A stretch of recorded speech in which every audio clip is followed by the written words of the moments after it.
بسم اللہ الرحمن الرحیم۔ السلام علیکم ورحمۃ اللہ۔ آج کا ہمارا سبق ہے قاضی ہمدان کے عشق کا قصہ۔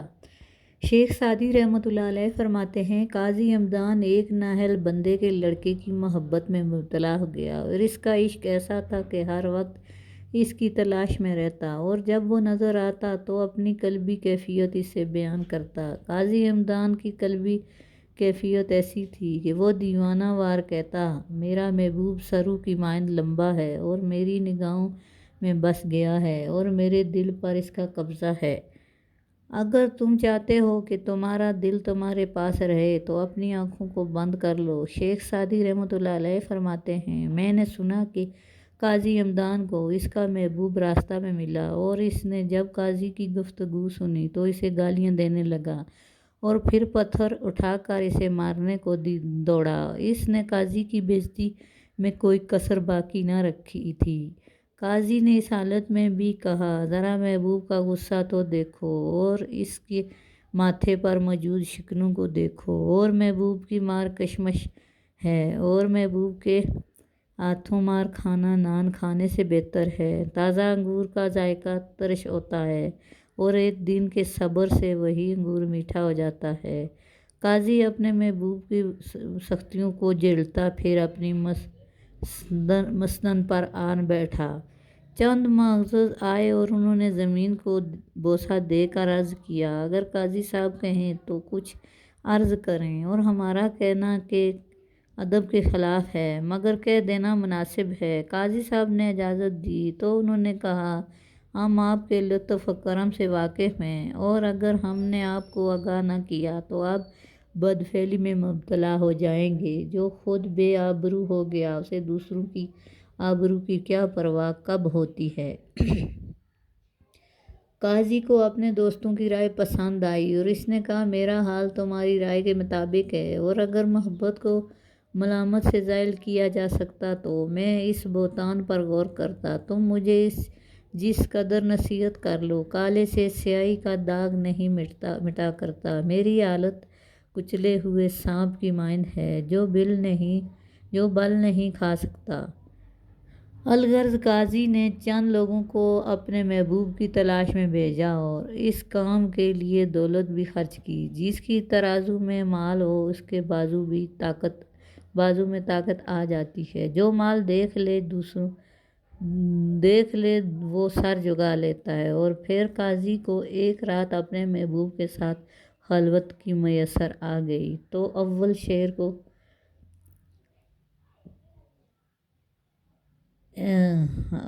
طوال شہر کو خبر ہوئی اور اس نے قاضی کو شراب کے نشہ میں دھت شباب کے مزے لوٹ رہا تھا گرفتار کر لیا۔ قاضی نے کوتوال شیر سے کہا، جب شیر نے شکار کے لیے پنجہ گاڑ لیا تو اسے گدڑ کی کچھ پرواہ نہیں۔ پھر بادشاہ کو واقعہ کی خبر ہوئی اور بادشاہ نے کہا، میں اسے عالم جانتا ہوں اور اس وقت اس جیسا کوئی نہیں ہو سکتا ہے۔ یہ ہوا ہے اس کے دشمنوں کی پھیلائی ہوئی ہو۔ میں اس بات کو اس وقت تک تسلیم نہیں کروں گا جب تک خود نہ دیکھ لوں۔ دانا کا قول ہے، غضبانہ کی تلوار ہاتھ میں تھام لی جائے تو بعد میں پچھتاوے کے سوا کچھ نہیں ملتا۔ بادشاہ موقع پر پہنچا۔ اس نے دیکھا کہ شراب گری ہوئی ہے اور جام ٹوٹا ہوا ہے اور محبوب بیٹھا ہے جبکہ قاضی مستی میں بے خبر ہے۔ قاضی کو ہوش دلایا گیا اور جب قاضی نے بادشاہ اور لوگوں کو دیکھا تو معاملہ کی نزاکت کو دیکھتے ہوئے کہا، آج سورج کس جانب سے نکلا؟ اسے کہا گیا، سورج مشرق سے ہی نکلا ہے۔ قاضی بولا، الحمدللہ، اس کا مطلب ہے توبہ کا دروازہ ابھی بند نہیں ہوا اور فرمان نبوی صلی اللہ علیہ وسلم ہے، توبہ کا دروازہ اس وقت تک بند نہ ہوگا جب تک سورج مغرب سے طلوع نہ ہو۔ پھر قاضی بارگاہ الہی میں اپنے گناہوں کی معافی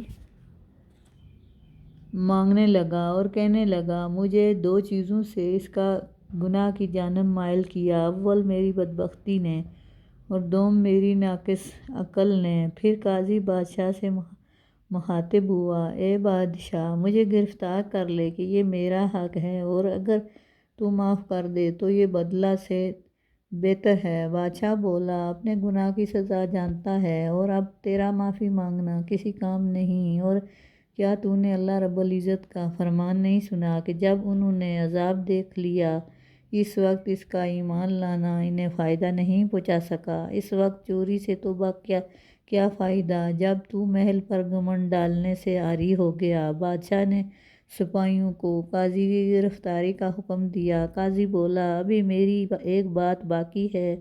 بادشاہ نے کہا، وہ بھی بول دے۔ قاضی بولا، اگر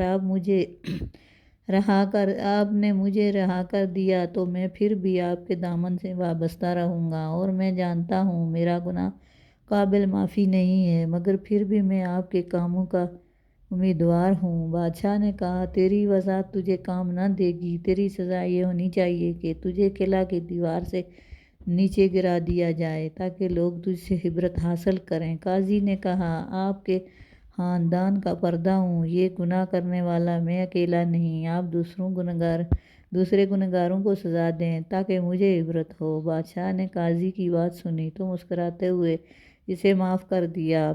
پھر اس قاضی کے آستوں سے کہا کہ تم اپنے عیب ظاہر کرنے والے ہو، اس لیے دوسروں کے عیوب پر تنازنی نہ کرو۔ نصیحت: اس حقائق کو بیان کرنے کا مقصد یہ ہے کہ دوسروں پر تنازنی کرنے کی بجائے خود کو درست کرنے کی کوشش کرو۔ دوسروں کو عیوب کو ظاہر کرنے سے پہلے اپنے عیوب ختم کرو۔ شکریہ۔ اللہ حافظ۔